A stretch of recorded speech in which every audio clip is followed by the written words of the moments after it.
नमक का दरोगा प्रेमचंद द्वारा रचित लघु कथा है। इसमें एक ईमानदार नमक निरीक्षक की कहानी को बताया गया है जिसने कालाबाजारी के विरुद्ध आवाज उठाई। यह कहानी धन के ऊपर धर्म के जीत की है। कहानी में मानव मूल्यों का आदर्श रूप दिखाया गया है और उसे सम्मानित भी किया गया है।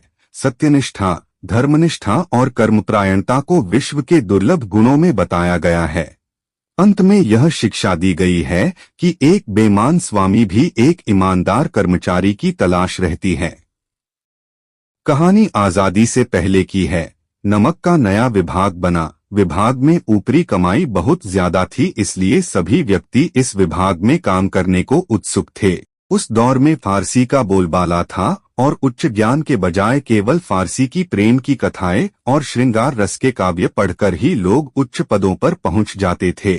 मुंशी वंशीधर ने भी फारसी पढ़ी और रोजगार की खोज में निकल पड़े। उनके घर की आर्थिक दशा खराब थी। उनके पिता ने घर से निकलते समय उन्हें बहुत समझाया, जिसका सार यह था कि ऐसी नौकरी करना जिसमें ऊपरी कमाई हो और आदमी तथा अवसर देखकर घूस जरूर लेना।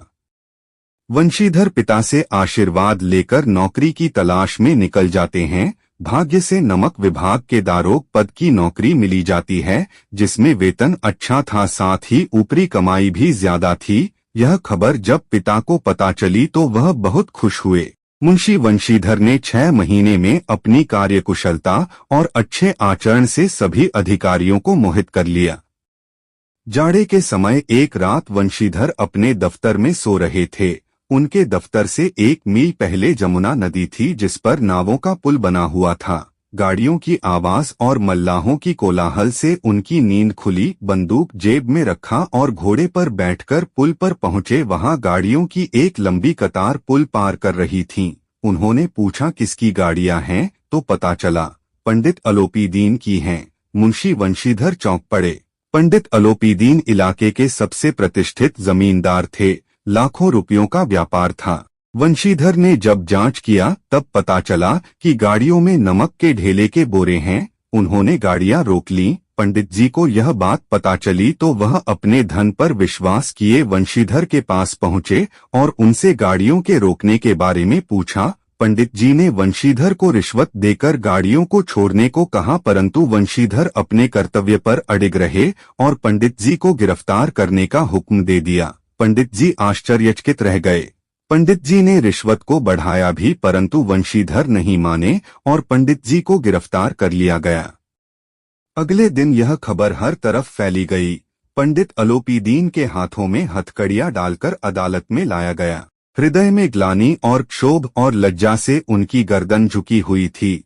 सभी लोग चकित थे कि पंडित जी कानून की पकड़ में कैसे आ गए। सारे वकील और गवाह पंडित जी के पक्ष में थे। वंशीधर के पास केवल सत्य का बल था। न्याय की अदालत में पक्षपात चल रहा था। मुकदमा तुरंत समाप्त हो गया। पंडित अलोपीदीन को सबूत के अभाव में रिहा कर दिया गया। वंशीधर के उद्दंडता और विचारहीनता के बर्ताव पर अदालत ने दुख जताया, जिसके कारण एक अच्छे व्यक्ति को कष्ट झेलना पड़ा। भविष्य में उसे अधिक होशियार रहने को कहा गया। पंडित अलोपीदीन मुस्कुराते हुए बाहर निकले। रुपए बांटे गए। वंशीधर को व्यंग्य बाणों को सहना पड़ा। 1 सप्ताह के अंदर कर्तव्यनिष्ठा का दंड मिला और नौकरी से हटा दिया गया। पराजित हृदय शोक और खेद से व्यथित अपने घर की ओर चल पड़े। घर पहुंचे तो पिताजी ने कड़वी बातें सुनाई। वृद्धा माता को भी दुहक हुआ। पत्नी ने कई दिनों तक सीधे मुंह तक बात नहीं की। 1 सप्ताह बीत गया। संध्या का समय था। वंशीधर के पिता राम नाम की माला जप रहे थे।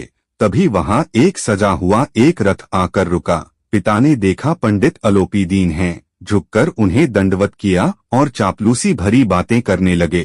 साथ ही अपने बेटे को कोसा भी। पंडित जी ने बताया कि उन्होंने कई रईसों और अधिकारियों को देखा और सबको अपने धनबल का गुलाम बनाया। ऐसा पहली बार हुआ जब कोई व्यक्ति ने अपनी कर्तव्यनिष्ठा द्वारा उन्हें हराया हो। वंशीधर ने जब पंडित जी को देखा तो स्वाभिमान सहित उनका सत्कार किया।